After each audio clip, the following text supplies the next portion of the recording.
Adamantium, Bologne, dilithium. Élément 0, kryptonite, mithril, nézérite, orichalque, unobtainium.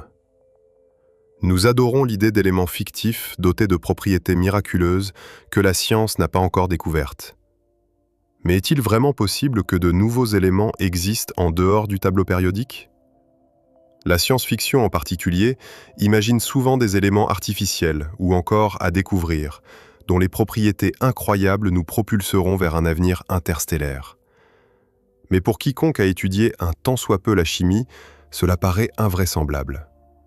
Les éléments du tableau périodique sont définis par le nombre de protons dans le noyau atomique, le numéro atomique. Alors comment peut-il y avoir des lacunes pour de nouveaux éléments ? Certes, on pourrait continuer à ajouter des protons en haut du tableau périodique, mais ceux-ci semblent être désespérément instables et donc difficilement utiles pour construire des moteurs à distorsion. Mais le fait est que des lacunes existaient bel et bien dans le tableau périodique, des numéros atomiques qui semblaient apparaître naturellement. Et il se peut aussi que la limite supérieure actuelle du tableau périodique ne soit qu'un autre de ces intervalles, au-delà duquel pourrait exister un îlot de stabilité contenant des éléments utiles jamais rencontrés auparavant. Pour comprendre la possibilité de nouveaux éléments artificiels, commençons par l'histoire du premier élément artificiel. Tout commence lorsque Mendeleïev a découvert le tableau périodique. Il a classé les éléments connus selon leur poids atomique et a constaté des récurrences périodiques des propriétés chimiques à mesure que le poids atomique augmentait. Nous savons maintenant que les propriétés chimiques dépendent du nombre d'électrons de la couche externe ou de valence, qui augmente d'une unité à chaque fois qu'un proton est ajouté au noyau, jusqu'à ce que la couche soit pleine et que l'on recommence en remplissant la couche suivante. Bien qu'il ignorât l'existence des protons, Mendeleïev avait remarqué des lacunes dans son tableau périodique. Il les a correctement interprétés comme 4 éléments qui restaient à découvrir. Il a même été capable de prédire bon nombre de leurs propriétés. Au fil du temps, 3 de ces éléments ont été découverts et les lacunes ont été comblées par le scandium, le gallium et le germanium. Mais il manquait encore un élément, juste entre le molybdène et le ruthénium, que nous avons déterminé devoir correspondre à un noyau comportant 43 protons. Pendant 7 décennies, les chimistes ont recherché l'élément 43, mais il était introuvable dans la nature. Elle a fini par être découverte, mais pas dans la nature. En 1937, le physicien italien Emilio Segre s'est procuré une feuille de molybdène qui avait fait partie du cyclotron, l'accélérateur de particules récemment inventé par Ernest Lorentz. La feuille a été rendue radioactive dans l'accélérateur, et Segre et son collègue Carlo Perrier ont pu montrer qu'une partie du molybdène avait gagné un proton, le transmutant en élément 43. Ils ont nommé le nouvel élément technétium d'après le mot grec signifiant art ou artisanat. Donc, dans un sens, son nom signifie élément fabriqué. C'est un métal gris argenté dont les propriétés chimiques se situent entre celles du manganèse et du ruthénium, les éléments situés respectivement au-dessus et en dessous de lui dans le tableau périodique, comme l'avait prédit Mendeleïev.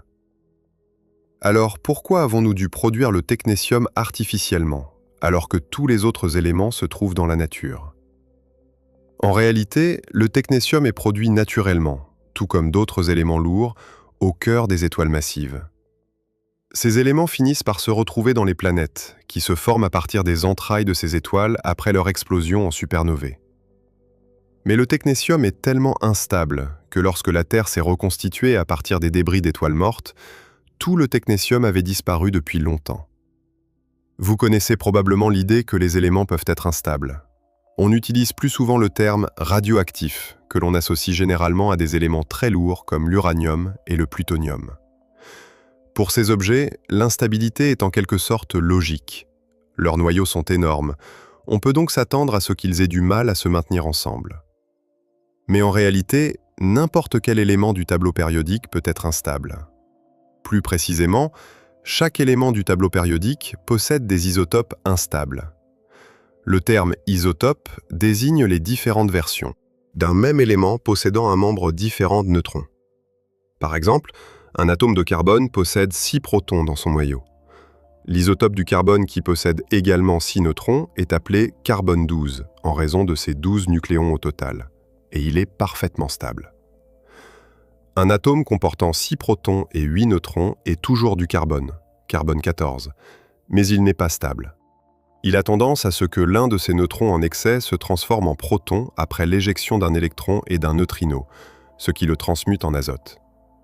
La demi-vie du carbone 14 est d'environ 5700 ans, bien que nous le rencontrions dans la nature, car il est créé lorsque les rayons cosmiques frappent les noyaux d'azote dans l'atmosphère. On dit que le carbone 14 est un isotope instable du carbone. Chaque élément possède des isotopes instables. Certains éléments n'ont que des isotopes instables. Par exemple, tous ceux qui ont plus de 83 protons, mais aussi d'étranges exceptions comme le technétium, ainsi que l'élément 61, le prométhium. Il existe différentes nuances d'instabilité. Par exemple, le technétium 97 a une demi-vie de 4,2 millions d'années, tandis que le technétium 96 a une demi-vie de 51 minutes. Un numéro atomique plus élevé tend à produire moins d'isotopes stables et des demi-vies plus courtes. Les éléments comportant plus de 118 protons se désintègrent si rapidement que nous n'avons jamais pu en détecter un seul en laboratoire. En fin de compte, la stabilité dépend de l'équilibre entre les protons et les neutrons dans le noyau. On pourrait penser qu'après 1 siècle et demi de réflexion sur la physique nucléaire, nous aurions tout compris. Mais en réalité, la dynamique du noyau atomique est si complexe qu'il faut une modélisation informatique sophistiquée pour comprendre tous les éléments, sauf les plus légers, et de nombreux mystères demeurent. Mais nous y arrivons, alors voyons si nous pouvons au moins exposer les influences concurrentes à l'œuvre. Un noyau atomique est un lieu de forces extrêmes en équilibre fragile. D'une part, nous avons la force électromagnétique qui tente de séparer tous ces protons chargés positivement, et l'intensité de cette force est grande en raison de la proximité des protons. D'autre part, nous avons la force nucléaire forte, encore plus puissante, qui maintient les nucléons ensemble. Nous avons parlé de la façon dont l'interaction forte maintient les protons et les neutrons ensemble. L'histoire de la façon dont ils lient des noyaux entiers est encore plus compliquée. Cela implique l'envoi de paquets de quarks virtuels, des mésons, entre les nucléons. Les détails mériteraient un épisode à eux seuls, mais l'important est de savoir qu'il s'agit d'un effet à courte portée. Si un noyau devient trop gros, l'interaction forte ne peut plus maintenir la cohésion et différents types de désintégration nucléaire deviennent inévitables.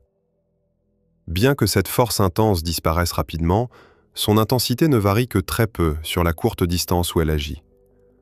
Cependant, l'électromagnétisme ne cesse de s'intensifier à mesure que deux charges électriques se rapprochent. Cela signifie que l'électromagnétisme peut l'emporter sur l'interaction forte si les protons sont trop proches les uns des autres, ce qui constitue une autre façon de déstabiliser le noyau. C'est pourquoi les neutrons sont si utiles. Ils aident à séparer les protons afin que la force nucléaire forte reste plus forte que l'électromagnétisme. Pour les noyaux plus petits, jusqu'à un numéro atomique de 20, une répartition égale des protons et des neutrons est généralement la plus stable. Mais pour les éléments plus lourds, il faut de plus en plus de neutrons pour assurer cette protection, atteignant des rapports neutrons-protons de 1,5 ou plus. Mais ce n'est qu'une partie du tableau. Cela n'explique pas pourquoi la différence d'un seul neutron peut entraîner une différence énorme en termes de stabilité. Cela n'explique pas non plus pourquoi il n'existe pas d'isotope stable du technétium. Pour comprendre cela, il nous faut dépasser la représentation courante du noyau comme une masse informe de protons et de neutrons. Il faut considérer que ces nucléons possèdent des niveaux d'énergie, tout comme les électrons. Vous vous souvenez peut-être de la règle de l'octet apprise en cours de chimie.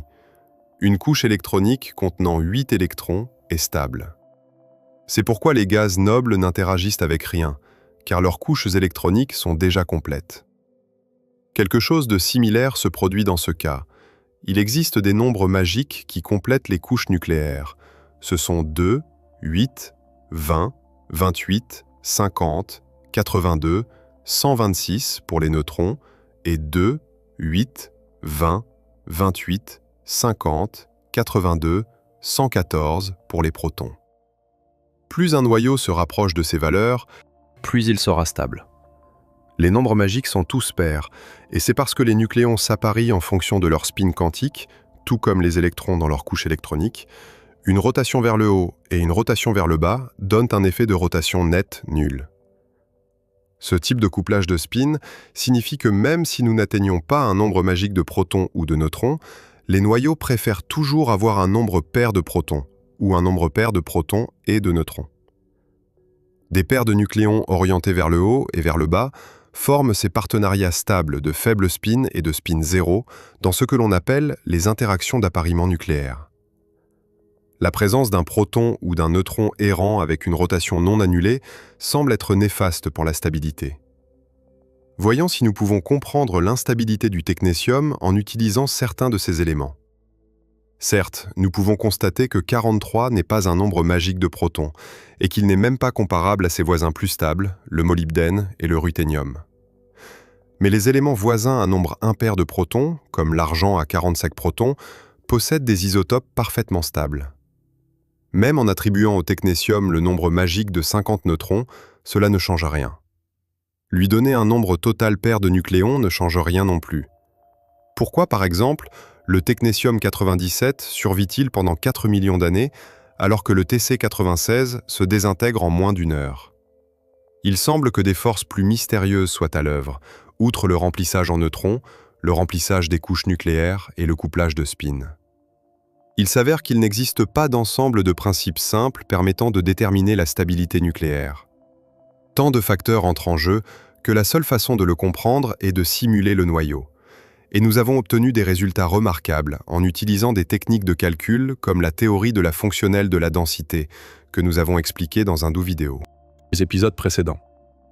Ces modèles ne sont pas encore parfaits, mais ils font de nombreuses prédictions que nous avons vérifiées, et certaines que nous n'avons pas encore vérifiées. Par exemple, l'île de stabilité. En combinant nos données expérimentales avec nos simulations, nous pouvons obtenir des graphiques comme celui-ci. Ici, nous pouvons voir les nombres magiques. Les éléments possédant un nombre magique de protons ont des isotopes plus stables, et il existe généralement plus d'isotopes avec un nombre de neutrons proche des nombres magiques de neutrons. Des schémas se dégagent, mais pas au point de nous fournir des règles claires sur ce qui est nécessaire pour obtenir un noyau stable. Quant aux éléments instables comme le technétium, ils présentent la malchance de ne pas posséder un nombre magique, ni même un nombre pair de protons, et pour des raisons complexes, il n'existe aucune configuration de neutrons capable de stabiliser ce noyau malheureux. Existe-t-il donc des éléments qui ne figurent pas dans le tableau périodique et que les humains peuvent ou ont inventés? Eh bien, il y en a beaucoup.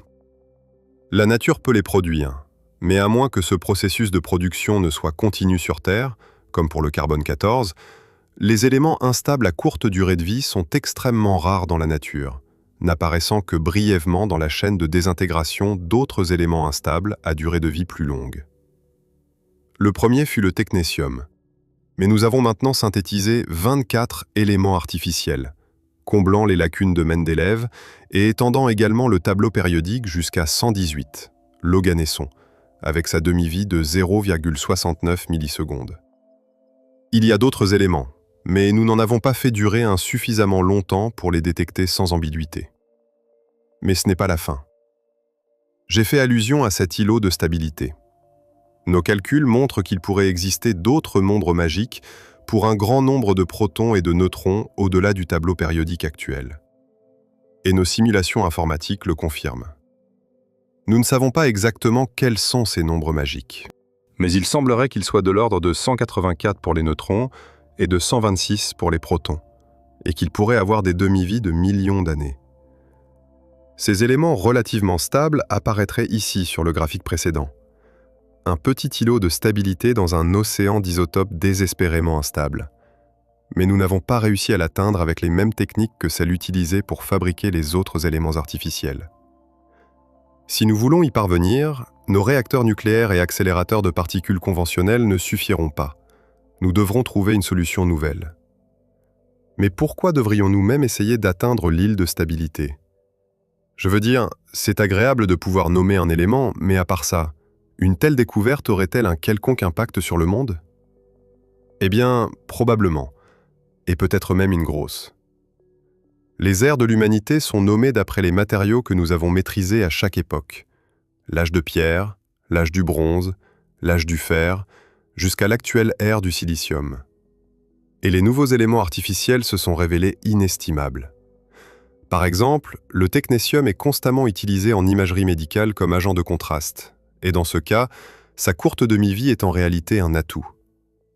En utilisant un isotope dont la demi-vie n'est que de 6 heures, nous pouvons réduire considérablement la quantité de radiation à laquelle le patient sera exposé, tout en étant capable d'obtenir des images utiles. Le plutonium en est un autre exemple. Il ne possède pas d'isotope stable, mais on peut le produire à partir d'uranium dans des réacteurs nucléaires, où il devient un élément essentiel du processus de fission dans certains types de réacteurs. Des millions de personnes en dépendent pour leur électricité. Et puis il y a l'américium, créé en bombardant ce plutonium dans un cyclotron pour le faire monter d'un cran dans le tableau périodique, avant un processus d'extraction chimique complexe. L'américium est essentiel pour les détecteurs de fumée,